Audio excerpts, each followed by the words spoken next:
जय हिंद साथियों, स्वागत है आप सभी का संपूर्ण एजुकेशन चैनल पर। साथियों, आज के क्लास में हम लोग देखेंगे बिहार एसएससी के लिए जो कि इंटर स्तरीय की भर्ती आई हुई है, जो कि एग्जाम इसका बहुत ही जल्द होने वाला है। और ये सब हो रहा है, सारा का सारा हो रहा है। क्यों हो रहा है? सिर्फ और सिर्फ इलेक्शन की वजह से हो रहा है। 2025 के इलेक्शन की वजह से सारा चीज़ हो रहा है। ठीक है, तो जो भी बच्चे इस पर जॉब लेना चाहते हैं उनके लिए बहुत ही सुनहरा मौका है। बहुत सुनहरा मौका है। आप लोग अच्छे से तैयारी करिए और इस पर जॉब लेकर ही मानिएगा। ठीक है, देखिए अभी के क्लास में हम लोग देखेंगे रुक्मणी पब्लिकेशन का ये बुक है, जिसमें कि टोटल 24 सेट्स दिए गए हैं और 9 सेट्स हम लोग पहले कंप्लीट कर लिए हैं। जो भी बच्चे हमारे चैनल पर नए हैं, चैनल के प्लेलिस्ट में जाएं और पहले के टोटल 9 सेट्स को कंप्लीट कर लें। और जो भी बच्चे और भी क्लास पहले का नहीं की वॉच किए हैं, प्लेलिस्ट में जाएं, वहाँ पर बहुत सारा वीडियो आप लोगों के लिए पढ़ाया गया है। बिहार एसएससी के लिए, बिहार दरोगा के लिए, एडुटेरिया का 5000 प्लस भी क्वेश्चन होता है अभी बिहार के लिए। अभी एक और बिहार स्पेशल क्लास हम अभी लेने वाले हैं, जिसमें लगभग 250 से 500 क्वेश्चन के बीच में लगभग एक क्लास में क्वेश्चन रहेंगे। फिर लूसेंट का भी एक क्लास स्टार्ट करने वाले हैं। तो आप लोगों के लिए बहुत सारा हम क्लास स्टार्ट करने वाले हैं। बस थोड़ा सा समय लग रहा है, तैयारी करना पड़ता है। सारा चीज़ अभी हम अकेले हैं ना बच्चे, इसीलिए थोड़ा सा प्रॉब्लम होता है। ऐसा थोड़ी है कि कोई हमारे साथ कोई टीम है, 10 सर लगे हुए हैं या फिर कोई टाइप राइटर है। सारा चीज़ खुद से करना पड़ता है, तो इसीलिए थोड़ा सा समय लगता है। तो देखिए आज के क्लास में हम लोग देखेंगे 10 number practice set. 10 number practice set हम लोग आज के क्लास में देखेंगे। तो आइए, आज का पहला क्वेश्चन क्या कहता है। चलिए, तो आज का पहला क्वेश्चन देखिए। आज का पहला नंबर क्वेश्चन कर रहा है कि कौन सा अधिनियम प्रतिनिधित्व लोकतंत्र को भागीदारी लोकतंत्र में बदलता है, जिससे जमीनी स्तर पर लोकतांत्रिक संस्थाओं के विकास में एक महत्वपूर्ण कदम माना जाता है। तो आपका राइट आंसर हो जाएगा 73वां संविधान संशोधन अधिनियम। यहाँ पर 1992 आप लोग नोट कर लीजिएगा। ठीक है, 73वां संविधान संशोधन अधिनियम 1992 इसका राइट आंसर हो जाएगा। ऑप्शन नंबर डी सही आंसर हो जाएगा। एक बार फिर से चलिए आंसर को आप लोग के लिए रिपीट कर दे रहे हैं। 73वां संविधान संशोधन अधिनियम 1992 प्रतिनिधित्व लोकतंत्र को भागीदारी लोकतंत्र में बदलता है, जिससे जमीनी स्तर पर लोकतांत्रिक संस्थाओं के विकास में एक महत्वपूर्ण कदम माना जाता है। ऑप्शन नंबर डी आपका राइट आंसर हो गया। और इससे कुछ रिलेटेड आप लोग इंपॉर्टेंट पॉइंट्स को नोट कर लीजिए। देखिए यहाँ पर जो ऑप्शन नंबर पहले में दिया गया है ना, 42वां संविधान संशोधन अधिनियम, तो इसे आप लोग नोट कर लीजिए कि 42वां संविधान संशोधन अधिनियम 1976 को लघु संविधान भी कहा जाता है। ठीक है, इसको 1900 डेट आप लोग जरूर याद रखिएगा, ईयर 1976 को 42वां संविधान संशोधन अधिनियम 1976 को लघु संविधान भी कहा जाता है। और देखिए दूसरा बी नंबर में जो ऑप्शन दिया गया है 52वां संविधान संशोधन अधिनियम, तो इसके तहत क्या होता है नोट करिए। 52वां संविधान संशोधन अधिनियम 1985 के तहत दल बदल के लिए 10वीं अनुसूची को जोड़ा गया था। ठीक है, कब? तो 1985 के तहत दल बदल अधिनियम को दल बदल के लिए 10वीं अनुसूची को जोड़ा गया था। ठीक है, 52वां संविधान संशोधन अधिनियम 1985 के तहत दल बदल के लिए 10वीं अनुसूची को जोड़ा गया था। और देखिए लास्ट में हम लोग का सी नंबर में क्या कर रहा है, 61वां संविधान संशोधन अधिनियम, तो इसको भी नोट कर लीजिए। 61वां संविधान संशोधन अधिनियम 1989, ठीक है, नोट कर लीजिएगा बच्चे। 1989 के द्वारा मतदान का उम्र जो है 21 वर्ष से घटा करके 18 वर्ष किया गया था। ठीक है, फिर से बोल रहे हैं, नोट करिए। 61वां संविधान संशोधन 1989 के द्वारा मतदान का उम्र जो है 21 वर्ष से घटा करके 18 वर्ष किया गया था। चलिए, तो आप लोगों का चारों ऑप्शंस कवर हो गए। ऐसे ही बच्चे सभी इंपॉर्टेंट पॉइंट्स आप लोगों को बताते रहेंगे। आप लोग प्लीज इसे इंपॉर्टेंट पॉइंट्स को नोट करते रहेगा, क्योंकि इससे बहुत ज्यादा क्वेश्चंस बन जाते हैं। ठीक है, चलिए आइए सेकंड नंबर क्वेश्चन देख लीजिए। सेकंड नंबर क्वेश्चन कर रहा है सर्व शिक्षा अभियान का उद्देश्य डैश। ठीक है, सर्व शिक्षा अभियान का उद्देश्य डैश वर्ष के आयु वर्ग के सभी बच्चों के लिए उपयोगी एवं प्रासंगिक प्रारंभिक शिक्षा प्रदान करना है। ठीक है, तो कितने वर्ष के लिए हो जाएगा? तो आपका राइट आंसर हो जाएगा 6 से 14 वर्ष। Option number B is the right answer. देखिए आप लोग फिर से क्वेश्चन रिपीट कर देते हैं। सर्व शिक्षा अभियान का उद्देश्य 6 से 14 वर्ष के आयु वर्ग के सभी बच्चों के लिए उपयोगी एवं प्रासंगिक प्रारंभिक शिक्षा प्रदान करना है। ठीक है, ऑप्शन नंबर बी आपका राइट आंसर हो गया, 6 से 14। और इससे कुछ इंपॉर्टेंट नोट्स आप लोग बना लीजिए कि भारत सरकार ने 2001 में सर्व शिक्षा अभियान को लागू किया था।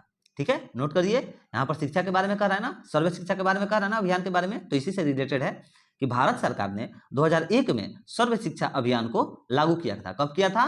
नोट करते रहिएगा बच्चे, 2001 में। ठीक है, 2001 में भारत सरकार ने सर्व शिक्षा अभियान को लागू किया था और अटल बिहारी वाजपेयी की सरकार द्वारा इसे शुरू किया गया था। किसके सरकार के द्वारा? तो अटल बिहारी वाजपेयी के द्वारा जो है सर्व शिक्षा अभियान की योजना को शुरू किया गया था। और इस योजना का उद्देश्य यह था कि देश के हर बच्चों को शिक्षा देना। इस योजना का, सर्व शिक्षा अभियान योजना का उद्देश्य था कि देश के हर बच्चे को शिक्षा देना। ठीक है, चलिए अब आगे बढ़िए। थर्ड नंबर क्वेश्चन देख लीजिए। थर्ड नंबर क्वेश्चन करा है विश्व स्वास्थ्य दिवस कब मनाया जाता है। देखिए थर्ड नंबर, विश्व स्वास्थ्य दिवस कब मनाया जाता है। तो विश्व स्वास्थ्य दिवस जो है यह कब मनाया जाता है, तो आपका राइट आंसर हो जाएगा 7 अप्रैल को। Option number D is the right answer. विश्व स्वास्थ्य दिवस 7 अप्रैल को मनाया जाता है। चलिए आगे बढ़िए, नेक्स्ट क्वेश्चन देख लीजिए। 2011 की जनगणना के अनुसार भारत की साक्षरता दर कितनी थी। तो 2011 के जनगणना के अनुसार भारत की जो साक्षरता दर थी वह 74% थी। ठीक है, option number A is the right answer. और ये क्वेश्चन बहुत ही ज्यादा है, बहुत ही ज्यादा महत्वपूर्ण है मेरे छोटे भाइयों बहनें, और जो भी हमारे सर वीडियो को वॉच करते हैं या फिर जो भी हमारे दोस्त हैं जो हमारे इस वीडियो को वॉच करते हैं उन लोगों को बतला दें कि ये वीडियो 4 नंबर क्वेश्चन बहुत ज़्यादा इंपॉर्टेंट है। 2011 की जनगणना के अनुसार भारत की साक्षरता दर कितनी थी, तो 74% थी। आप लोग इसको जरूर नोट रखिएगा। और भारत में पुरुष की साक्षरता दर 2011 का जनगणना के अनुसार क्या था, तो 82.14%। ठीक है, नोट कर लीजिएगा कि भारत में पुरुष साक्षरता दर जो था 82.14% था 2011 के जनगणना के अनुसार।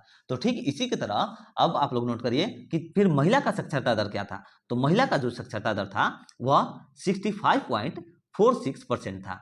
ठीक है बच्चे, महिला का साक्षरता दर 2011 के जनगणना के अनुसार 65.46% था और पुरुष का जो था वह 82.14% था। और एक टॉपिक नोट करिए कि सबसे कम साक्षरता वाला राज्य जो था वो कौन था, तो बिहार है। ठीक है, सबसे कम साक्षरता वाला राज्य कौन था, तो बिहार था 2011 के जनगणना के अनुसार। अगर पूछ दे कि कितना परसेंट था बिहार में, आखिर को सबसे कम साक्षरता वाला जो राज्य तो हो गया बिहार, अगर परसेंटेज इसका पूछ दे तो परसेंटेज आप लोग बताइएगा इसका 61.82%। कितना बताइएगा, 61.82%। और नोट करिए और एक इंपॉर्टेंट तथ्य है कि 2011 के जनगणना के अनुसार ये तो हम आप लोग को बता दिए कि सबसे कम साक्षरता वाला, ठीक है, तो वो तो हो गया बिहार जिसका 68.82% हो जाएगा। ठीक है, और अगर सर्वाधिक साक्षरता वाला पूछते जिसका सबसे ज्यादा हो, तो सर्वाधिक साक्षरता वाला आप लोग नोट करिए कि केरल राज्य हो जाएगा। उसका कितना होगा परसेंटेज में अगर पूछ दे तो 93.91%। ठीक है, 93.91% जो कि केरल सर्वाधिक था।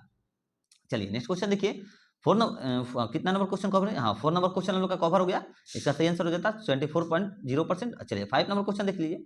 निम्नलिखित में से कौन सा सुमेलित नहीं है, तो इसमें से बताइए कि कौन सा सुमेलित नहीं दिया गया है। तो देखिए आपका ऑप्शन नंबर जो सी है ना, ये सही सुमेलित नहीं दिया गया है।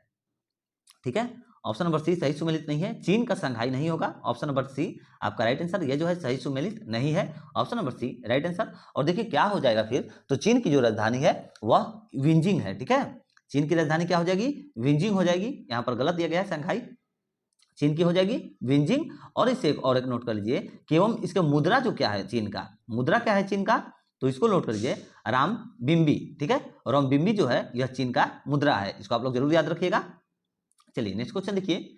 6 नंबर क्वेश्चन क्या कर रहा है कि पटना से प्रकाशित होने वाला प्रथम अंग्रेजी अखबार कौन सा था। तो पटना से जो प्रकाशित हुआ था पहली बार वो अंग्रेजी अखबार कौन सा था, तो इसका आप लोग का राइट आंसर हो जाएगा द बिहार हेराल्ड। ठीक है, the Bihar Herald, option number B आपका राइट आंसर हो जाएगा। देखिए पटना से प्रकाशित प्रथम अंग्रेजी समाचार पत्र जो था वह द बिहार हेराल्ड था, option number B is the right answer. और इंपॉर्टेंट तथ्य से आप लोग नोट करिए कि आखिर अगर इसका अगर वर्ष पूछते तो आप लोग बताइएगा कि 1875 ईस्वी में प्रकाशन जो है प्रारंभ किया गया था। ठीक है, कब, तो 1875 ईस्वी में। ठीक है, 1875 ईस्वी में इसका वर्ष हो गया। और एक चीज नोट करिए कि द बिहार हेराल्ड के संपादक कौन थे। तो इसके अगर संपादक अगर पूछ दे एग्जाम में कि द बिहार हेराल्ड के संपादक कौन थे, अगर पूछ देगा तो क्या बतलाइएगा, तो उसमें आप लोग लिखिएगा गुरु प्रसाद सेन। ठीक है, क्या नाम हो जाएगा, गुरु प्रसाद सेन द बिहार हेराल्ड समाचार पत्र के संपादक थे। चलिए नेक्स्ट क्वेश्चन देखिए। 7 नंबर क्वेश्चन आप लोग का कह रहा है यूएनडीपी यानी कि संयुक्त राष्ट्र विकास कार्यक्रम का मुख्यालय है। तो इसका सही आंसर आप लोग का हो जाएगा कि न्यूयॉर्क में है। कहां पर है, तो न्यूयॉर्क में है, option number C is the right answer. देखिए यूएनडीपी यानी कि संयुक्त राष्ट्र विकास कार्यक्रम का मुख्यालय जो है यह न्यूयॉर्क में है, ऑप्शन नंबर सी आपका राइट आंसर हो जाएगा। चलिए नेक्स्ट क्वेश्चन देखिए। 8 नंबर क्वेश्चन कर रहा है सिंधु घाटी सभ्यता के लोग पूजा करते थे। सिंधु घाटी सभ्यता के लोग पूजा करते थे, तो सीधा सीधा सिंपल सा आंसर है। बहुत ही ज्यादा महत्वपूर्ण क्वेश्चन है ये, क्योंकि ये भी पूछा गया क्वेश्चन है। देखिए बच्चे, सारे इंपॉर्टेंट जो भी क्वेश्चंस रहेंगे आप लोग को जरूर बता देंगे। सिंधु घाटी सभ्यता के लोग जो पूजा करते थे सिंधु घाटी सभ्यता के लोग, तो उसका सही आंसर हो जाएगा पशुपति की पूजा करते थे। Option number C is the right answer. Sindhu घाटी सभ्यता के जो लोग थे वह पशुपति की पूजा करते थे। और हड़प्पा सभ्यता के ठीक ऐसे ही, फिर आप लोग इंपॉर्टेंट नोट कर लीजिए, जिस तरह से सिंधु घाटी के लोग जो है पशुपति की पूजा करते थे, किसकी? पशुपति की पूजा करते थे सिंधु घाटी सभ्यता के लोग, उसी तरह से हड़प्पा सभ्यता के लोग क्या चीज का पूजा करते थे, कौन से ईश्वर को मानते थे? तो इसका आप लोग नोट करिए, हड़प्पा सभ्यता के सर्वप्रधान देवता जो थे वो महायोगीश्वर थे। कौन थे? महायोगीश्वर थे, ठीक है। और हड़प्पा वासियों जो थे वो हड़प्पा वासियों क्या चीज का पूजा करते थे? अब ये नोट कर लीजिए, तो पेड़, जल, अग्नि, ये इन सब चीजों का हड़प्पा के जो लोग थे वो लोग पूजा करते थे। और सर्वप्रथम उनके देवता किसको मानते थे? तो सर्वप्रथम देवता जो थे वह महायोगीश्वर थे, ठीक है। हड़प्पा सभ्यता के सर्वप्रथम देवता महायोगीश्वर थे। और हड़प्पा जो थे वो हड़प्पा वासी क्या चीज का पूजा करते थे? तो पेड़, जल, अग्नि, इन सब चीजों का वो लोग पूजा करते थे। चलिए नेक्स्ट क्वेश्चन देखिए, 9 नंबर क्वेश्चन कर रहा है। 9 नंबर क्वेश्चन कर रहा है, बिग बैंग सिद्धांत निम्नलिखित में से किसकी व्याख्या करता है? तो आपका इसका सही आंसर हो जाएगा ब्रह्मांड का उद्भव, ठीक है। Option number D is the right answer. Big bang सिद्धांत जो है यह ब्रह्मांड का उद्भव की व्याख्या करता है। Option number D is the right answer. 10 number question देखिए, भारत की खोज पुस्तक किसने लिखी? ठीक है, तो भारत की खोज जो पुस्तक है यह जवाहरलाल नेहरू ने लिखी थी। ऑप्शन नंबर सी सही आंसर हो जाएगा। भारत की खोज जो पुस्तक है वह किसने लिखी थी? तो जवाहरलाल नेहरू ने लिखी थी। Option number C right answer. चलिए 11 नंबर क्वेश्चन देखिए, निम्नलिखित में से किसको सम्राट अशोक ने बौद्ध धर्म के प्रचार के लिए श्रीलंका भेजा था? तो किसको भेजा था सम्राट अशोक ने बौद्ध धर्म के प्रचार के लिए अमेरिका? तो आपका इसका श्रीलंका भेजा था। तो कौन थे? तो वो थे महेंद्र एवं संघमित्रा, ठीक है। Option number C is the right answer. देखिए, सम्राट अशोक ने बौद्ध धर्म के प्रचार के लिए महेंद्र एवं संघमित्रा को श्रीलंका भेजा था। ऑप्शन नंबर सी आपका राइट आंसर हो जाएगा, महेंद्र एवं संघमित्रा। और तृतीय बौद्ध समिति का जो आयोजन है यह अगर पूछते कहां पर हुआ था, ठीक है, अगर तृतीय बौद्ध समिति का आयोजन पूछते कहां पर हुआ था तो आप लोग इसको बतला दीजिएगा कि पाटलिपुत्र में हुआ था। कहां हुआ था? तो पाटलिपुत्र में हुआ था। चलिए 12 नंबर क्वेश्चन देखिए, कह रहा है हमारा कि बिहार राज्य में कितने मंडल हैं? तो बिहार राज्य में हमारे टोटल 9 मंडल हैं। Option number C right answer. Bihar राज्य में टोटल कितने मंडल हैं? तो 9 मंडल हैं। और एक चीज आप लोग याद रखिएगा जरूर कि मंडल और प्रमंडल ये दो नहीं होते हैं, ये एक ही होते हैं। मंडल और प्रमंडल, आप लोग इसमें कंफ्यूज मत होइएगा। बिहार में अगर प्रमंडल पूछ दे फिर भी 9, बिहार में अगर मंडल कह दे फिर भी 9। इसमें आप लोग को घबराने की बात नहीं है, ठीक है। और बिहार राज्य में टोटल 38 जिले हैं। बिहार में टोटल 101 अनुमंडल है। नोट कर लीजिए इन सभी चीजों को। बिहार राज्य में टोटल यहाँ पर तो 9 मंडल हो गया, यानी कि प्रमंडल। दूसरा नंबर नोट करिए, बिहार राज्य में 38 जिले हैं। तीसरा नंबर नोट करिए, बिहार में 101 अनुमंडल है। चौथा नंबर नोट करिए पॉइंट, बिहार में 534 प्रखंड है। बिहार में 534 प्रखंड है। 5वां नंबर पॉइंट नोट करिए, बिहार में एक महानगर है। बिहार में एक महानगर है। चलिए 13 नंबर क्वेश्चन देखिए कि निम्न में कौन सा संविधान का अनुच्छेद पंचायत की अवधि को परिभाषित करता है? तो कौन सा संविधान का अनुच्छेद? तो 243 ई। ऑप्शन नंबर सी आपका राइट आंसर। देखिए, अनुच्छेद 243 ई संविधान का अनुच्छेद पंचायत की अवधि को परिभाषित करता है। ऑप्शन नंबर सी आपका राइट आंसर हो गया। और अनुच्छेद 243 ई के अनुसार पंचायतों का जो कार्यकाल है वो 5 वर्ष का होता है। पंचायतों का कार्यकाल जो है यह 5 वर्ष का होता है। कौन से अनुच्छेद के अनुसार? तो 243 ई के अनुसार। चलिए नेक्स्ट क्वेश्चन देखिए, 14 नंबर क्वेश्चन कर रहा है हमारा कि उपराष्ट्रपति का मुख्य कार्य क्या है? तो उपराष्ट्रपति का जो मुख्य कार्य है वो हो जाएगा आप लोग का कि राज्यसभा की बैठकों की सभापतित्व करना, ठीक है। उपराष्ट्रपति का मुख्य कार्य हो जाएगा राज्यसभा की बैठकों की सभापतित्व करना। ऑप्शन नंबर ए सही आंसर हो गया। और भारत में उपराष्ट्रपति का जो पद है वह यूएसए से लिया गया है। इसको जरूर याद रखिएगा, एकदम नोट कर लीजिएगा।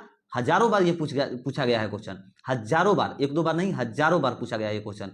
उपराष्ट्रपति का जो पद है वो कहां से लिया गया है? तो उपराष्ट्रपति का पद यूएसए से लिया गया है। कहां से लिया गया है? यूएसए से लिया गया है, ठीक है। चलिए 15 नंबर क्वेश्चन देखिए, निम्नलिखित में से कौन every vote counts the story of India's election, ठीक है, पुस्तक के लेखक हैं? कौन हो जाएगा? देखिए, तो इसका सही आंसर हो जाएगा Naveen Chawla. Option number D is the right answer. चलिए थोड़ा सा ऊपर करिए और फिर से थोड़ा सा अच्छे से पढ़ लेते हैं कि निम्नलिखित में से कौन every vote counts the story of India's election पुस्तक के लेखक हैं? तो नवीन चावला हैं। Option number D right answer हो जाएगा। चलिए नेक्स्ट क्वेश्चन देखिए, 16 नंबर क्वेश्चन कर रहा है कि राष्ट्रीय विकास परिषद का मुख्य संबंध होता है। तो राष्ट्रीय विकास परिषद का जो मुख्य संबंध है वह होता है योजनाओं के अनुमोदन से होता है। Option number A is the right answer. राष्ट्रीय विकास परिषद का जो मुख्य संबंध है वह योजनाओं के अनुमोदन से होता है। ऑप्शन नंबर ए आपका सही आंसर हो गया। और एक इंपॉर्टेंट पॉइंट नोट करिए कि इसके साथ साथ नीति आयोग की जो स्थापना है, इसको आप लोग नोट कर लीजिए कि नीति आयोग की जो स्थापना है यह 1 जनवरी 2015 को किया गया था। ठीक है, इसके साथ साथ आप लोग एकदम नोट कर लीजिएगा क्योंकि बहुत ज्यादा इंपॉर्टेंट टॉपिक है। याद आ गया तो आप लोग को बता दे रहे हैं कि नीति आयोग की स्थापना 1 जनवरी 2015 को 1 जनवरी 2015 को किया गया था, नीति आयोग की स्थापना। चलिए नेक्स्ट क्वेश्चन देखिए, 17 नंबर क्वेश्चन कर रहा है कि भारत के किस पूर्व टेनिस खिलाड़ी को अंतरराष्ट्रीय टेनिस हॉल ऑफ फेम द्वारा गोल्डन अचीवमेंट अवार्ड से सम्मानित किया गया है। तो आपका सही आंसर हो जाएगा इसका विजय अमृतराज को किया गया है। Option number D is the right answer. देखिए भारत के पूर्व टेनिस खिलाड़ी विजय अमृतराज को अंतरराष्ट्रीय टेनिस हॉल ऑफ फेम द्वारा गोल्डन अचीवमेंट अवार्ड से सम्मानित किया गया है। ऑप्शन नंबर डी आपका राइट आंसर हो गया। और विजय अमृतराज को जो है 2021 गोल्डन अचीवमेंट अवार्ड से सम्मानित किया गया है। ठीक है, कब? तो 2021। ठीक है, चलिए नेक्स्ट क्वेश्चन देखिए, 18 नंबर। बिहार में मुख्यतः मिथिला और दरभंगा क्षेत्र में लगनी राग, ठीक है, कौन सी? तो लगनी राग किस समय गाए जाते हैं? तो किस समय में गाए जाते हैं? तो यह हो जाएगा विवाह के समय में गाए जाते हैं। ऑप्शन नंबर सी आपका राइट आंसर हो जाएगा। सुने होंगे आप लोग कई बार कि लगन चढ़ गया या फिर मंदा आ गया, खरवास आ गया, बहुत सारे ऐसे ऐसे चीज होते हैं। तो लगन जो ज्यादातर आप लोग ब्याह शादी के जो डेट वगैरह रखाते हैं ना, डेट्स जैसे शादी उदी का, तो लगन उसी को आदमी बोलता है कि हाँ लगन इतना तारीख से इतना तारीख तक है, तो उतना तारीख के बीच में हिंदुओं का शादी होता है, वही कह रहा है। ये आप लोगों को सिंपली समझ में आ जाना चाहिए, बेसिक चीज है, मगर सारा चीज कवर करते रहिए। फिर से देखिए क्वेश्चन रिपीट कर देते हैं 18 नंबर कि बिहार में मुख्यतः मिथिला और दरभंगा क्षेत्र में लगनी राग, ठीक है, लगनी राग किस समय गाए जाते हैं? तो याद रखिएगा विवाह के समय में इसको गाए जाते हैं। चलिए नेक्स्ट क्वेश्चन देखिए, 19 नंबर क्वेश्चन क्या कह रहा है कि निम्नलिखित में से कौन सा एक सुमेलित नहीं है? तो कौन सा जो है कि जो सुमेलित नहीं है, तो आपका राइट आंसर हो जाएगा महावीर को ज्ञान प्राप्ति गया। ठीक है, ऑप्शन नंबर सी आपका राइट आंसर हो जाएगा। महावीर को जो है ज्ञान प्राप्ति गया में नहीं हुआ था, इसका सही आंसर हो जाएगा राजगिरी, यानी कि राजगीर। महावीर को ज्ञान प्राप्ति जो है राजगिरी में हुआ था, यानी कि राजगीर में हुआ था। और महावीर को ज्ञान प्राप्ति जो है साल वृक्ष के नीचे हुआ था। ठीक है, कौन सी वृक्ष के नीचे? तो महावीर को ज्ञान प्राप्ति साल वृक्ष के नीचे हुआ था। और महावीर जैन धर्म के 24वें एवं अंतिम तीर्थकर थे। आप लोग इसको जरूर याद रखिएगा, महावीर जैन धर्म के 24वें एवं अंतिम तीर्थकर थे। चलिए नेक्स्ट क्वेश्चन देखिए, 20 नंबर क्वेश्चन कर रहा है किस सातवाहन नरेश ने सथा सप्तति, ठीक है, सथा सप्तति नामक महत्वपूर्ण कृति की रचना की? तो किस सातवाहन नरेश ने की थी? तो आपका सही आंसर हो जाएगा इसका हाल। ऑप्शन नंबर सी आपका राइट आंसर हो जाएगा। देखिए हाल यानी कि सातवाहन नरेश ने गथा सप्तति नामक महत्वपूर्ण कृति की रचना की थी। ऑप्शन नंबर सी आपका राइट आंसर हो गया, हाल। और एक पॉइंट नोट रखिएगा कि सथा सप्तति पुस्तक जो है, पुस्तक प्रेम से संबंधित है। ठीक है, गथा सप्तति जो पुस्तक है, यह अगर पूछते किससे संबंधित है, तो यह जो है प्रेम से संबंधित है। और इस पुस्तक में समाजवादी विचार यानी कि गरीबों के प्रति भी सहानुभूति दर्शाई गई है। ठीक है, गरीबों के प्रति इस पुस्तक में सहानुभूति दर्शाई गई है, इसको आप लोग जरूर याद रखिएगा। चलिए अगले टॉपिक पर बढ़िए, अगले क्वेश्चन पर बढ़िए। क्वेश्चन नंबर 21 आप लोग का कह रहा है कि किस मुगल सम्राट के मकबरे में गुम्मत का निर्माण किया गया था? ठीक है, तो इसका सही आंसर हो जाएगा Akbar. Option number C right answer. देखिए अकबर के मकबरा में जो है गुम्मत का निर्माण किया गया था। ऑप्शन नंबर सी आपका राइट आंसर हो गया, अकबर। और अकबर का मकबरा जो है यह सिकंदरा में अवस्थित है। कहां पर? तो सिकंदरा में अकबर का मकबरा स्थित है। आप लोग इसको जरूर याद रखिएगा। चलिए सारे इंपॉर्टेंट टॉपिक्स को आप लोग नोट करते रहिएगा बच्चे, और टेलीग्राम पर आप लोगों को फ्री में पीडीएफ प्रोवाइड कर देंगे, वहां पर आइए, यहां से सारे इंपॉर्टेंट टॉपिक्स को नोट करते रहिए, आंसर को नोट्स करिए, फिर आप लोग वहां पर आइए, फिर से सेट मारिए। यहाँ पर तो पढ़ लिए ना, वहां पर आकर के खुद से सेट मारिए, उसके बाद फिर जो आंसर नोट किए हैं उसको मैच करिए, देखिए आप लोग का कितना इंप्रूवमेंट होता है उससे। और इससे आप लोगों की तगड़ी एकदम तैयारी होगी, जीरो लेवल से एकदम महत्वपूर्ण तैयारी होगी, एकदम बेजोड़ तैयारी होगी। और देखिएगा पक्का आप लोग का जॉब निकलेगा एकदम। ठीक है, देखिए तो 22 नंबर क्वेश्चन क्या कह रहा है? 22 नंबर क्वेश्चन कर रहा है कि 5वां यूके इंडिया अवार्ड 2023 में किसने global Indian icon of the year का पुरस्कार जीता है? तो आपका सही आंसर हो जाएगा मेरी कॉम ने जीता है। Option number C is the right answer. देखिए 5वां यूके इंडिया अवार्ड 2023 में मेरी कॉम ने global Indian icon award of the year का पुरस्कार जीता है। कौन? मेरी कॉम ने जीता है। और नरेंद्र मोदी को, इसके साथ साथ आप लोग, बहुत ही अच्छा टॉपिक है, याद रखिएगा कि नरेंद्र मोदी को लोकमान्य तिलक पुरस्कार 2023 में सम्मानित किया गया है। ठीक है, नरेंद्र मोदी को लोकमान्य तिलक पुरस्कार 2023 में सम्मानित किया गया है। चलिए नेक्स्ट क्वेश्चन देखिए, 23 नंबर क्वेश्चन कर रहा है, जब सिंध का विलय हुआ उस समय भारत का गवर्नर जनरल कौन था? तो उस समय भारत का गवर्नर जनरल लॉर्ड एलनबरो था। ठीक है, option number A is the right answer.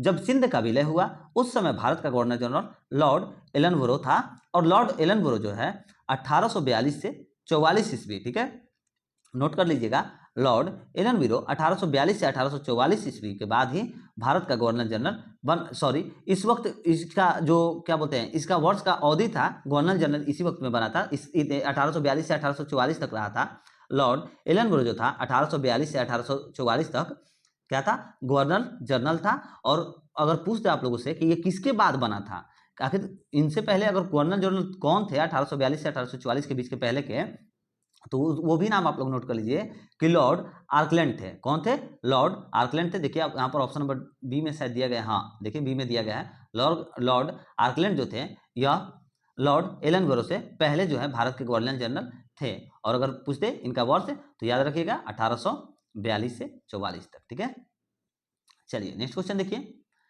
24 number क्या क्वेश्चन कर रहा है कि अलीगढ़ आंदोलन का चरित्र कैसा था? अलीगढ़ आंदोलन का चरित्र कैसा था? तो चलिए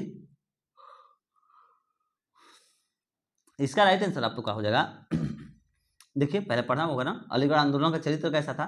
ब्रिटिश विरोधी, ठीक है, ब्रिटिश समर्थक, हाँ एक तो ये हो जाएगा, ब्रिटिश समर्थक था। फिर क्या करें? कांग्रेस विरोधी, हाँ ये भी हो जाएगा। और कांग्रेस समर्थक ये नहीं होगा, गलत। हिंदू विरोधी, हाँ ये हो जाएगा। और हिंदू समर्थक ये भी गलत। चलिए 2, 3 और 5 इसका राइट आंसर होना चाहिए। 2, 3 और 5 अलीगढ़ आंदोलन का जो चरित्र है वह ब्रिटिश समर्थक, कांग्रेस विरोधी एवं हिंदू विरोधी था। ऑप्शन नंबर सी आपका राइट आंसर हो गया। ऑप्शन नंबर बी आपका सही आंसर होगा। 2, 3, 5 इसमें दिया गया है, ऑप्शन नंबर बी आपका राइट आंसर। और अलीगढ़ जो आंदोलन की शुरुआत कब हुई थी, ये अगर पूछते, ये अलीगढ़ आंदोलन जो दिया गया है क्वेश्चन में, इसकी शुरुआत अगर पूछते तो इसका वर्ष आप लोग नोट कर लीजिए 1875 में। कुछ में तो अलीगढ़ आंदोलन की शुरुआत कब हुई थी? तो 1875 ईस्वी में की गई थी। और अलीगढ़ आंदोलन से सर सैयद अहमद खान का संबंध था, इसको जरूर याद रखिएगा। अलीगढ़ आंदोलन से सर सैयद अहमद खान का संबंध था। चलिए नेक्स्ट क्वेश्चन देखिए, 25 नंबर क्वेश्चन कर रहा है कि सविनय अयोध्या आंदोलन अंतिम रूप से कब वापस लिया गया था? तो सविनय अयोध्या आंदोलन जो है यह अंतिम रूप से कब वापस लिया गया था? तो 1934 को लिया गया था। ठीक है, अप्रैल 1934 हो जाएगा। Option number D is the right answer. सविनय अवज्ञा आंदोलन अंतिम रूप से अप्रैल 1934 में वापस लिया गया था। और सविनय अयोध्या आंदोलन के दौरान ही हरिजन उत्थान का कार्यक्रम भी चलाया गया था। ठीक है, सविनय अयोध्या आंदोलन के दौरान ही हरिजन उत्थान का कार्यक्रम चलाया गया था। चलिए 26 नंबर क्वेश्चन देखिए, भारतीय संविधान को किस भाग में राष्ट्रपति के चुनाव से संबंधित नियमों का वर्णन किया गया है? तो किस भाग में? तो आपका सही आंसर हो जाएगा भाग 5। ऑप्शन नंबर डी इसका सही आंसर हो जाएगा भाग 5। देखिए भारतीय संविधान के भाग 5 में राष्ट्रपति के चुनाव से संबंधित नियमों का वर्णन किया गया है। और एक चीज नोट कर लीजिए कि भारत के राष्ट्रपति का जो चुनाव है अनुच्छेद 55 के अनुसार किया जाता है। ठीक है, भारत के राष्ट्रपति का जो चुनाव है अगर अनुच्छेद पूछ दे तो याद रखिएगा अनुच्छेद 55 के अनुसार किया जाता है। चलिए नेक्स्ट क्वेश्चन देखिए, 27 नंबर क्वेश्चन कर रहा है कि संविधान के उपबंधों के तहत किस प्रकार से भारतीय नागरिक की नागरिकता समाप्त हो सकती है? तो आपका सही आंसर इसका हो जाएगा, देखिए त्यागने पर भी और पर्यावसान पर भी और वंचित किया, हाँ तीनों उपयुक्त सभी हो जाएगा। ऑप्शन नंबर डी आपका राइट आंसर हो जाएगा। देखिए संविधान के उपबंधों के तहत भारतीय नागरिकता समाप्त हो सकती है जब त्याग देने पर, पर्यायवसान पर और वंचित किए जाने पर। ठीक है, उपयुक्त सभी हो जाएगा। ऑप्शन नंबर डी आपका राइट आंसर। और भारतीय संविधान का जो भाग 2 है वह नागरिकता से संबंधित है, इसको याद रखिएगा। भाग 2 जो है भारतीय संविधान का वह नागरिकता से संबंधित है। और नागरिकता जो है वह 2 प्रकार की होती है, इसको याद रखिए। नागरिकता कितने प्रकार की होती है? तो 2 प्रकार की होती है, एकल और दोहरी। ठीक है, कौन कौन सी नागरिकता? एकल और दोहरी। और भारत में एकल नागरिकता है, इसको भी याद रखिएगा। भारत में एकल नागरिकता है और यूएसए में दोहरी नागरिकता है। भारत में एकल भारत में एकल, यूएसए में अगर पूछते तो यूएस एक जो है यूएसए में दोहरी नागरिकता है। चलिए 28 नंबर क्वेश्चन देखिए, अनुच्छेद 25 से 28 के अंतर्गत प्रदत्त धार्मिक अधिकारों पर राज्य किन अधिकारों का प्रतिबंध लगा सकता है?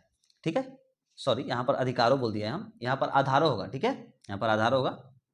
अनुच्छेद 25 से 28 के अंतर्गत प्रदत्त धार्मिक अधिकारों पर राज्य जो है किन आधारों पर प्रतिबंध लगा सकता है? तो आपका इसका सही आंसर हो जाएगा, देखिए लोक व्यवस्था भी सही होगा, सदाचार ये भी सही होगा, स्वास्थ्य ये भी, देखिए ये इसका भी सही आंसर होगा, उपयुक्त सभी। ठीक है, देखिए सबका तो डी ही हो रहा है ना।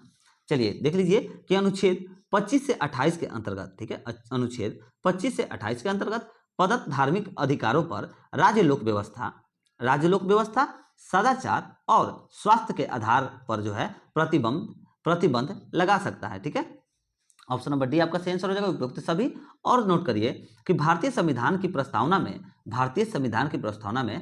पंथ निरपेक्ष शब्द को जोड़ा गया था। ठीक है, भारतीय संविधान की प्रस्तावना में पंथ निरपेक्ष शब्द को जोड़ा गया था। चलिए 29 नंबर क्वेश्चन देखिए क्या कर रहा है।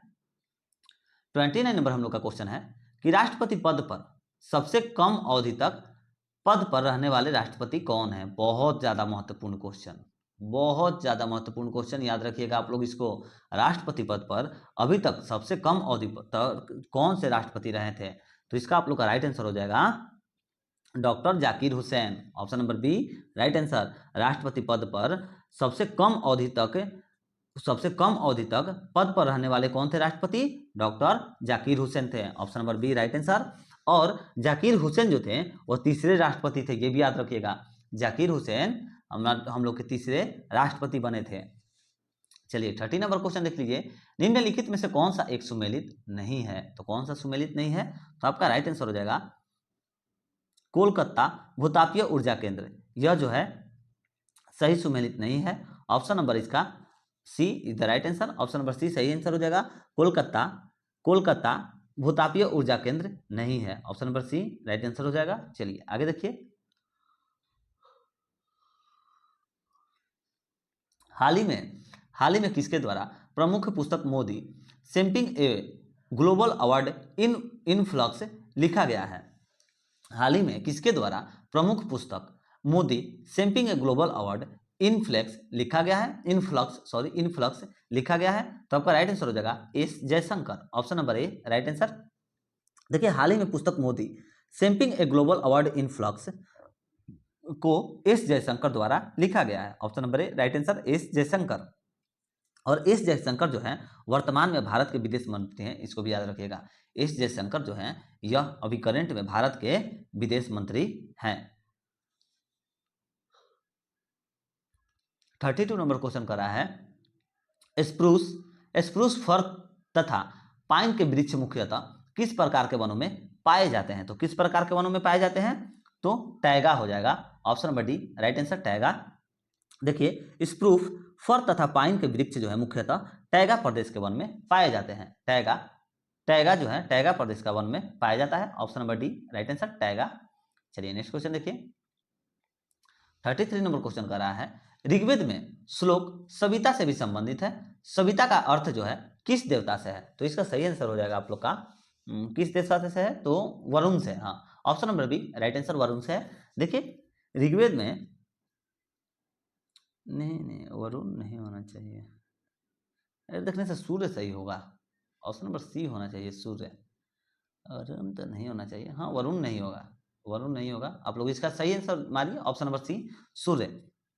देखिए ऋग्वेद में जो है श्लोक सविता से भी संबंधित है, और जो है सविता जो है सूर्य से संबंधित है। सविता जो अर्थ है, सविता का अर्थ जो है यह सूर्य से संबंधित है, option number C right answer सूर्य। चलिए नेक्स्ट क्वेश्चन देखिए, नहीं इससे थोड़ा सा और आप लोग इंपॉर्टेंट पॉइंट नोट कर लीजिए कि गायत्री मंत्र का जो उल्लेख है वह ऋग्वेद में ही हुआ था। ऋग्वेद में ही गायत्री मंत्र का उल्लेख हुआ था, और ऋग्वेद में ही 10 मंडल है। ऋग्वेद में 10 मंडल है, जिसमें कि 10 मंडल में से 2 से 7 जो मंडल थे वो सबसे पुराने थे। 2 से 7 तक के जो मंडल हैं वो सबसे पुराने हैं। इसको आप लोग जरूर याद रखिएगा कि ऋग्वेद में गायत्री मंत्र का उल्लेख है, और ऋग्वेद में 10 मंडल है, और ऋग्वेद का जो 2 से 7 मंडल है यह सबसे पुराना मंडल है। चलिए 34 नंबर क्वेश्चन देख लीजिए क्या कह रहा है कि जुलाई 2023 में लंदन में आयोजित विंबलडन 2023 में किस टेनिस खिलाड़ी ने पुरुष एकल का खिताब जीता है? तो कार्लोस अल्कराज ने जीता है, option number B right answer. जुलाई 2023 में लंदन में आयोजित विंबलडन 2023 में जो है कार्लोस अल्कराज ने एकल का खिताब जीता है। ठीक है, कार्लोस अल्कराज ने पुरुष एकल का खिताब जीता है, option number B right answer. चलिए नेक्स्ट क्वेश्चन देखिए, क्वेश्चन नंबर 35 का है हमारा कि महाभारत के अनुसार कौरव सेना के, ठीक है, महाभारत के अनुसार कौरव सेना के निम्नलिखित सेनापतियों में कौन सा जो है जीवित बच गए थे? तो अश्वत्थामा जीवित बचे थे। और आप लोग नोट कर रखिएगा, देखिए पहले तो इसका आप लोग फिर से लिख लीजिए कि महाभारत के अनुसार कौरव जो थे, कौरव सेना के सेनापतियों में अश्वत्थामा जो है जीवित बच गए थे, ऑप्शन नंबर बी सही आंसर अश्वत्थामा। और आप लोग याद रखिएगा कि अश्वत्थामा जो है द्रोणाचार्य के पुत्र थे। देखिए यहाँ पर दिया गया है ना द्रोणाचार्य, अश्वत्थामा जो है यह द्रोणाचार्य के पुत्र थे और द्रोणाचार्य नाम का पुरस्कार दिया जाता है भारत सरकार के द्वारा। ठीक है, द्रोणाचार्य पुरस्कार जो है भारत सरकार के द्वारा दिया जाता है। और यह कब से दिया जाता है अगर पूछते तो ये हो गया आप लोग का 1985 से दिया जाता है। द्रोणाचार्य पुरस्कार जो है भारत सरकार के द्वारा 1985 से दिया जाता है। चलिए नेक्स्ट क्वेश्चन देखिए, 36 नंबर क्वेश्चन कर रहा है कि 23 अगस्त 2023 को लॉन्च चंद्रयान 3 के लैंडिंग साइट का नाम प्रधानमंत्री नरेंद्र मोदी के द्वारा इसरो की टीम को संबोधित करने के लिए क्या रखा गया? तो Shiv Shakti, option number B right answer. देखिए 23 अगस्त 2023 को लॉन्च चंद्रयान 3 के लैंडिंग साइट का जो नाम है वह शिव शक्ति रखा गया था, option number B right answer Shiv Shakti. ठीक इसी तरह से 22 जुलाई 2019 को जो है लॉन्च किया गया था चंद्रयान 2। कब? तो 22 जुलाई 2019 को चंद्रयान 2 लॉन्च किया गया था और उसके लैंडिंग साइट का नाम क्या था? तो तिरंगा रखा गया था। और चंद्रयान 1 जो है, चंद्रयान 1 22 अक्टूबर 2008 को लॉन्च हुआ था। कब? 22 अक्टूबर 2008 को चंद्रयान 1 लॉन्च हुआ था और उसके लैंडिंग साइट का नाम क्या था? तो जवाहर पॉइंट था। क्या नाम था? जवाहर पॉइंट था। और इसके साथ साथ आप लोग ये भी याद रखिएगा तो कि हम लोग का जो चंद्रयान 2 था ना वो विफल हो गया था। ठीक है, चलिए नेक्स्ट क्वेश्चन देखिए, 37 नंबर क्वेश्चन कर रहा है कि लाला लाजपत राय किसके विरुद्ध प्रदर्शन कर रहे थे जब वे पुलिस की बर्बरता के शिकार हुए? तो इसका सही आंसर आप लोग का हो जाएगा option number D Simon commission, option number D right answer हो जाएगा साइमन कमीशन। देखिए लाला लाजपत राय जो है साइमन कमीशन का विरोध करते हुए पुलिस बर्बरता के शिकार हो गए थे, option number D right answer Simon commission. और लाला लाजपत राय को डंडा से पीटने वाला पुलिस का जो नाम था वो स्कॉट था। ठीक है, लाला लाजपत राय को डंडा से पीटने वाला पुलिस अधिकारी का नाम क्या था? अगर नाम पूछ दे तो याद रखिएगा उनका नाम स्कॉट था। उसका नाम क्या था? तो स्कॉट था। चलिए नेक्स्ट क्वेश्चन 38 नंबर क्वेश्चन देख लीजिए, बाउल लोक नृत्य के साथ कौन सा भारतीय प्रदेश संबंध है? ठीक है, तो इसका सही आंसर हो जाएगा, इसका आप लोग का राइट आंसर हो जाना चाहिए पश्चिम बंगाल। ठीक है, option number C right answer. देखिए बाउल जो है यह पश्चिम बंगाल का लोक नृत्य है। ठीक है, बाउल जो है यह पश्चिम बंगाल का लोक नृत्य है, इसको आप लोग याद रखिएगा, option number C right answer Paschim Bangal. देखिए यही ना पूछ रहा था भारतीय प्रदेश के साथ संबंधित है तो पश्चिम बंगाल का लोक नृत्य है तो यही तो संबंधित हो गया। चलिए नेक्स्ट क्वेश्चन 39 नंबर क्वेश्चन कर रहा है, प्रजा समाजवादी पार्टी का संस्थापक कौन था? तो इसका सही आंसर आप लोग का हो जाएगा जयप्रकाश नारायण थे, option number A right answer. देखिए प्रजा समाजवादी पार्टी का संस्थापक जो है यह जयप्रकाश नारायण थे और जयप्रकाश नारायण को लोकनायक की उपाधि दी गई थी। जयप्रकाश नारायण को लोकनायक की उपाधि दी गई थी। और अगर इनका मृत्यु पूछते, जयप्रकाश नारायण का अगर मृत्यु पूछते हैं तो इनका मृत्यु जो है यह 1979 में हुआ था। जयप्रकाश नारायण का मृत्यु कब हुआ था? पूछता भी है कि जेपी का मृत्यु कब हुआ था, यानी कि जयप्रकाश नारायण यानी कि जेपी, तो 1979 में हुआ था।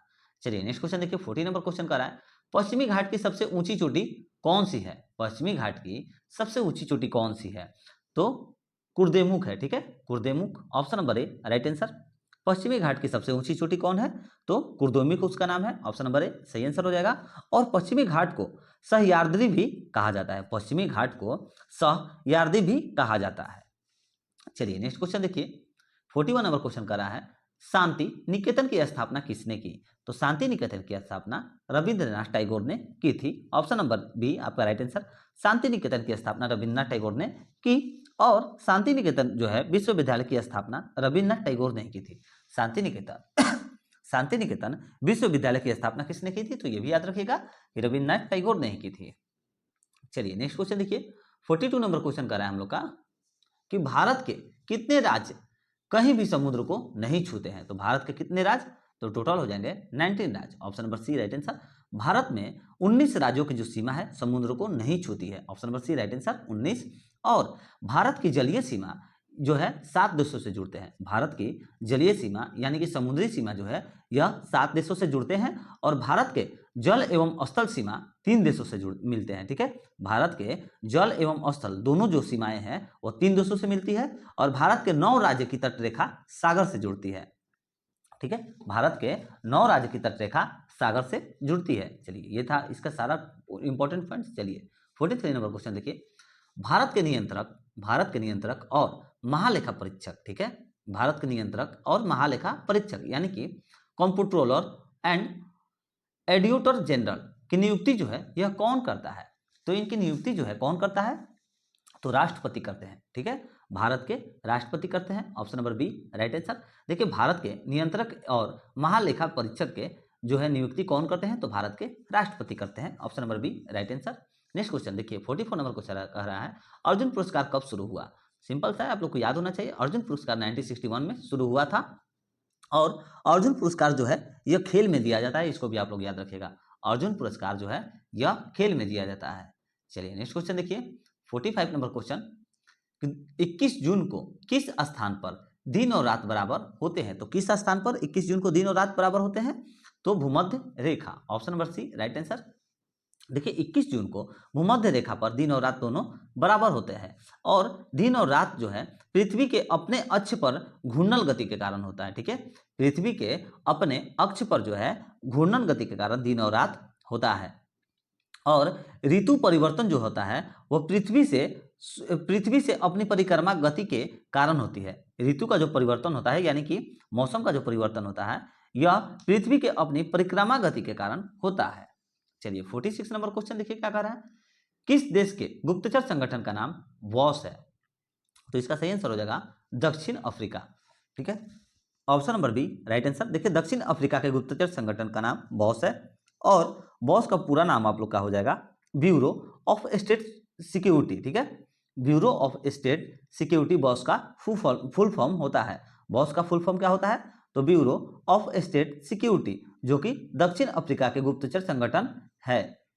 और ठीक इसी तरह से अगर भारत का गुप्तचर एजेंसी अगर पूछ दे तो आप लोग इसका नाम याद रखिएगा कि भारत की गुप्तचर एजेंसी जो है वह रॉ, आईबी और सीबीआई होती है। ठीक है, रॉ, आईबी और सीबीआई भारत की गुप्तचर एजेंसी है। चलिए आगे बढ़िए, नेक्स्ट क्वेश्चन देखिए 47 नंबर क्वेश्चन कह रहा है 47 नंबर क्वेश्चन आप लोग का कह रहा है कि विश्व की सर्वाधिक प्राचीन पहाड़ियां हैं। तो विश्व की सर्वाधिक प्राचीन पहाड़ियां जो है वह अरावली है। Option number D right answer Aravalli.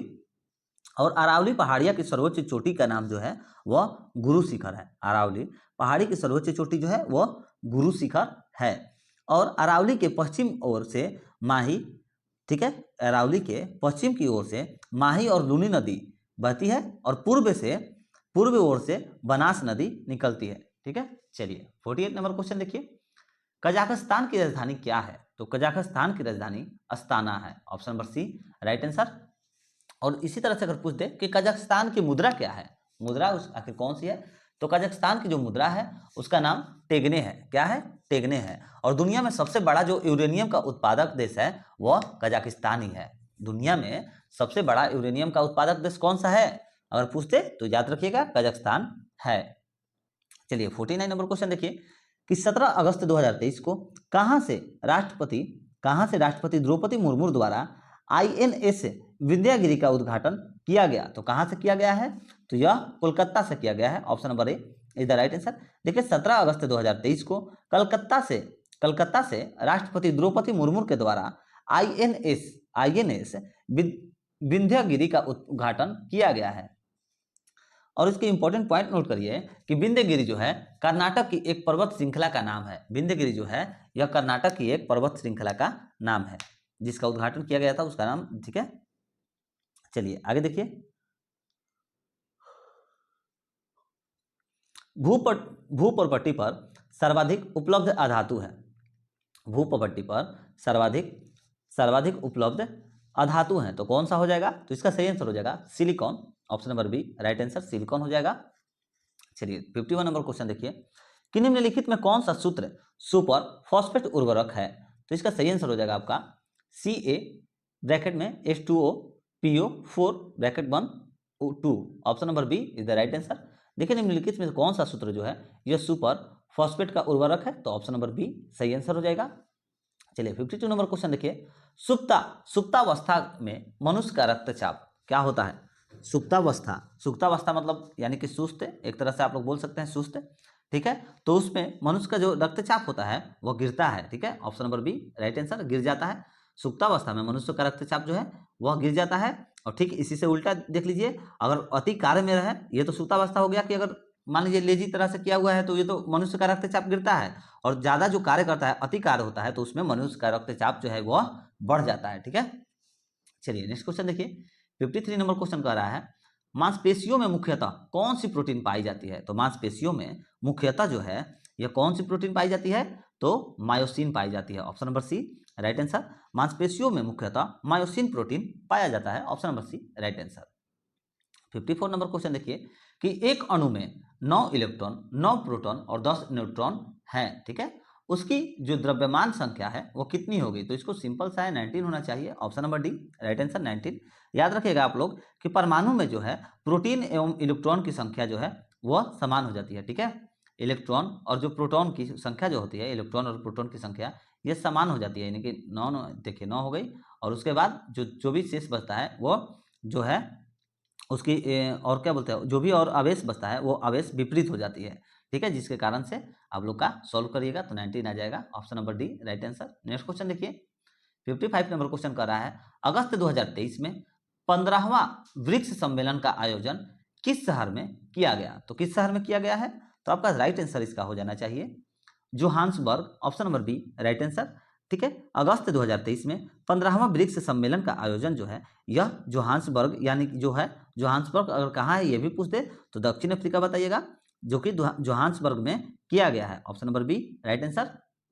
और वर्ष 2024 में, ये तो हो गया आप लोग का 2023 का आंकड़ा, अगर 2024 में अगर पूछते हैं कि 16वां ब्रिक्स सम्मेलन का आयोजित कहाँ पर होगा, कहाँ पर किया जाएगा, तो इसको बताइएगा रियो डी जेनेरिया, ठीक है। रियो डी जेनेरिया जो कि ब्राजील में स्थित है। और ब्रिक्स के सदस्य में टोटल जो है 5 देश शामिल हैं, आप लोग इसको याद रखिएगा। ब्रिक्स के सदस्य में देश वर्तमान में जो शामिल है उन लोगों के नाम नोट कर लीजिए, ब्राजील, रूस, इंडिया, चीन, दक्षिण अफ्रीका। फिर से नोट करिए, ब्रिक्स के सदस्य देश वर्तमान में जो है पहले है ब्राजील, रूस, इंडिया, चीन, दक्षिण अफ्रीका। चलिए 56 नंबर क्वेश्चन देखिए, एक तत्व के समस्थानिकों में, तो इसका सही आंसर आप लोग का हो जाएगा न्यूट्रॉन की संख्या भिन्न होती है। Option number A right answer. एक तत्व के समस्थानिकों में न्यूट्रॉन की संख्या जो है यह भिन्न होती है। Option number A right answer. Next question देखिए, निम्नलिखित में से कौन सा पदार्थ केवल एक तत्व से निर्मित होता है? तो कौन सा पदार्थ हो जाएगा आप लोग का? तो हीरा। Option number D right answer. देखिए हीरा जो है केवल एक पदार्थ से निर्मित होता है, हीरा सिर्फ एक पदार्थ से निर्मित होता है। और हीरा जो है यह सबसे कठिन पदार्थ होता है, ये भी आप लोग याद रखिएगा। पहला नंबर तो हो गया कि हीरा केवल एक पदार्थ से निर्मित होता है, और दूसरा टॉपिक याद रखिएगा कि हीरा जो है यह सबसे कठिन जो है पदार्थ, सबसे कठोर पदार्थ होता है। और हीरे का अपवर्तनांक अगर पूछते कितना होता है तो आप लोग याद रखिएगा कि 2 पॉइंट, ऐसे पूछता तो नहीं है, बहुत कम पूछता है, मगर याद रखिएगा कि हीरा का अपवर्तनांक जो है वह 2.42 होता है। चलिए 58 नंबर क्वेश्चन देखिए, अलैंगिक प्रजनन का एक प्रकार जिसमें जड़ों, तनों, पत्तियों और कालिकाओं से नए पौधे उत्पन्न होते हैं वह डैश कहलाता है। तो उसको क्या कहा जाता है? तो उसको कहा जाता है वानस्पतिक प्रजनन। Option number A is the right answer. देखिए अलैंगिक, ठीक है, अलैंगिक प्रजनन का एक प्रकार जिसमें जड़ों, तनों, पत्तियों और कलिकाओं से नए पौधे उत्पन्न होते हैं वह जो है वानस्पतिक, ठीक है, वानस्पतिक प्रजनन कहलाता है। Option number A right answer, वानस्पतिक प्रजनन कहलाता है। ऑप्शन नंबर ए सही आंसर। नेक्स्ट क्वेश्चन देखिए 59 नंबर क्वेश्चन कर रहा है कि कॉस्टिक सोडा का रासायनिक नाम है। तो कॉस्टिक सोडा का जो रासायनिक नाम हो जाएगा आप लोग का सोडियम हाइड्रोक्साइड होता है। Option number A right answer. Caustic soda का रासायनिक नाम क्या होता है? सोडियम हाइड्रोक्साइड, ठीक है, सोडियम हाइड्रोक्साइड। नोट कर लीजिए इसको, सब लोग इस सबको याद रखिएगा, इंपॉर्टेंट टॉपिक्स है, ठीक है। कॉस्टिक सोडा का रासायनिक नाम क्या होता है? Sodium hydroxide NaOH। चलिए नेक्स्ट क्वेश्चन देखिए, तापमापी में पारा क्यों प्रयोग किया जाता है? तो तापमापी में जो है यह पारा क्यों प्रयोग किया जाता है? तो तापमापी की दीवारों से नहीं चिपकता। ठीक है, option number D right answer. तापमापी में पारा का इसलिए प्रयोग किया जाता है क्योंकि पारा जो है तापमापी की दीवारों से नहीं चिपकता है, इसीलिए इसका प्रयोग किया जाता है। ऑप्शन नंबर डी आपका सही आंसर हो गया। चलिए नेक्स्ट क्वेश्चन देखिए, 61 नंबर क्वेश्चन कर रहा है, छोटी आंत को ग्रहणी में विभाजित किया जाता है। ठीक है, छोटी आंत को जो है ग्रहणी में विभाजित किया जाता है, जो कि जेजुनम, डुडेनम और जेजुनम, डुडेनम और क्या हो जाएगा? तो इलियम हो जाएगा। ठीक है, इलियम देखिए ऑप्शन नंबर डी में दिया गया है, इलियम ऑप्शन नंबर डी में देखिए दिया गया है, option number D right answer.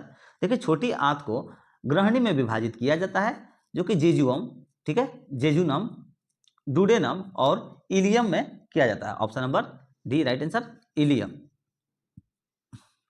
और छोटी आंत का प्रारंभिक भाग जो है वह यू की शेप में मुड़ा हुआ है। ठीक है, अंग्रेजी अक्षर का जो यू होता है ना, इस तरह से छोटी आंत का जो है प्रारंभिक भाग अंग्रेजी के अक्षर यू की तरह जो मुड़ा होता है।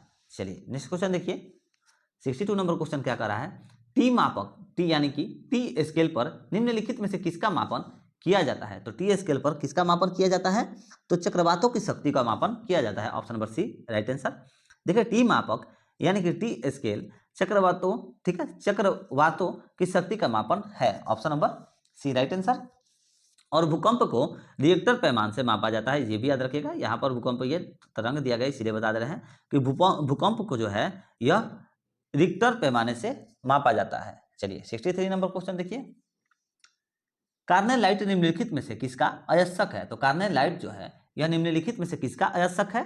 तो चांदी का अयस्क है। ऑप्शन नंबर सॉरी चांदी का नहीं होगा, मैग्नीशियम होना चाहिए। ठीक है, मैग्नीशियम का अयस्क है। Option number D right answer.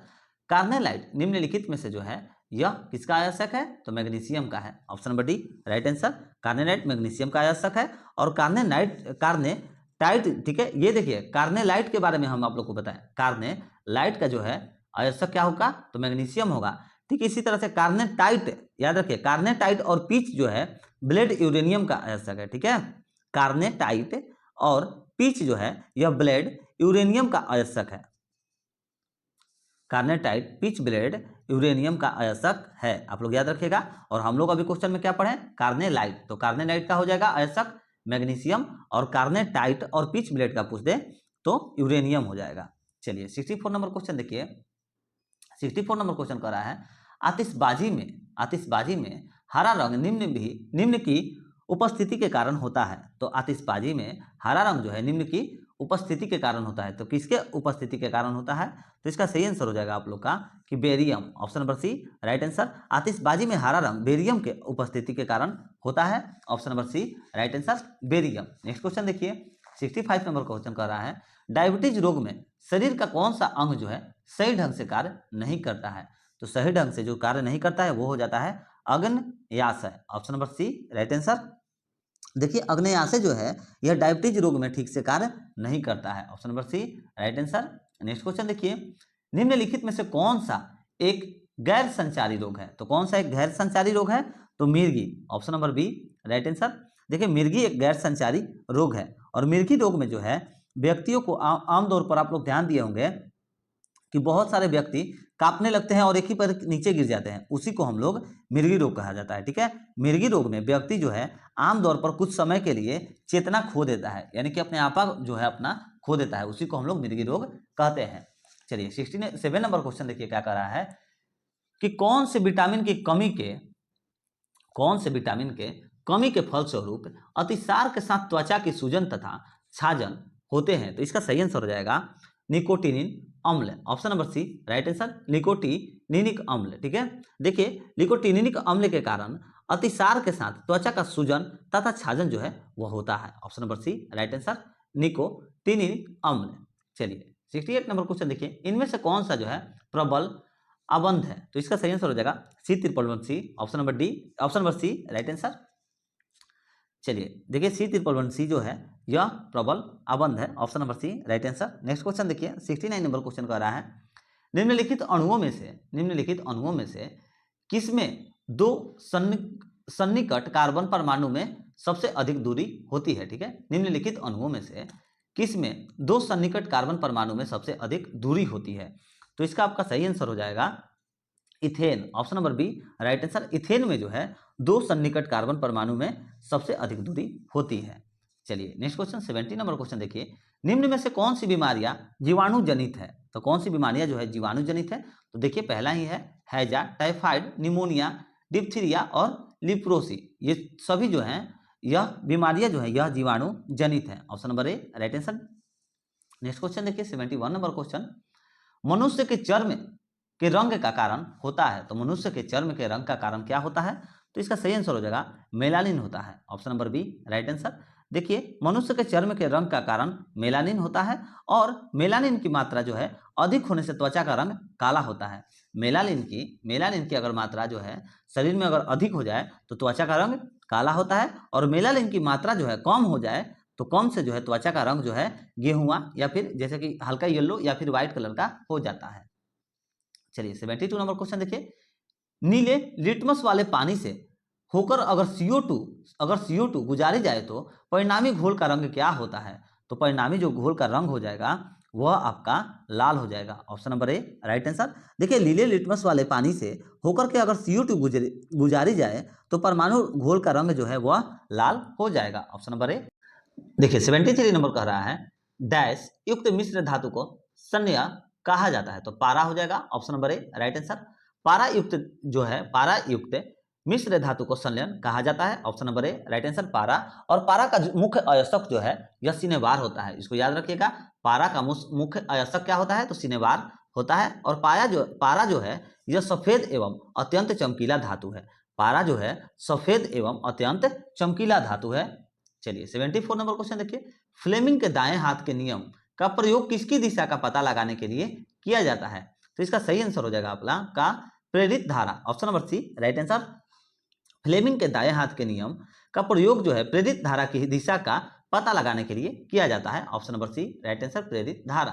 Next question देखिए 75 नंबर क्वेश्चन कर रहा है कि निम्नलिखित में से किसने टीके का आविष्कार किया? तो कौन जो था जिसने टीके का आविष्कार किया था? तो वो हो जाएगा एडवर्ड जेनर, ठीक है, Edward Jenner, option number B right answer. देखिए जेनर दिया होगा, हाँ देखिए ऑप्शन नंबर बी सही आंसर।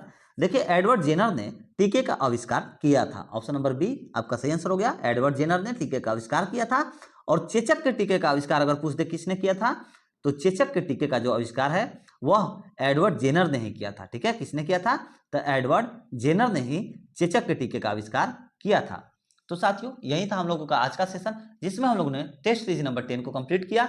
डेली ऐसे ही हम लोग टेस्ट सीरीज नंबर कंप्लीट करते रहेंगे, और सेकंड क्लास एसएससी का डेली होता रहेगा, जो कि किरण पब्लिकेशन का दूसरा बुक होता है। पहला रुक्मणी का होता है, पहला रुक्मणी, दूसरा किरण का, तीसरा एडुटेरिया का 5000 प्लस क्वेश्चन जो है उसका। ये तीनों जो है बिहार एसएससी के लिए बहुत ही ज्यादा महत्वपूर्ण है, तो कोई भी क्लास आप लोग मिस मत करिए, डेली तीनों क्लास कराया जाता है। तो अगर साथियों आप लोगों को वीडियो पसंद आता है, हेल्पफुल रहता है आप लोगों के लिए, तो प्लीज वीडियो को लाइक करिए, शेयर करिए अपने दोस्तों, मित्रों, भाइयों, माता बहनों के पास, सभी के पास शेयर करिए।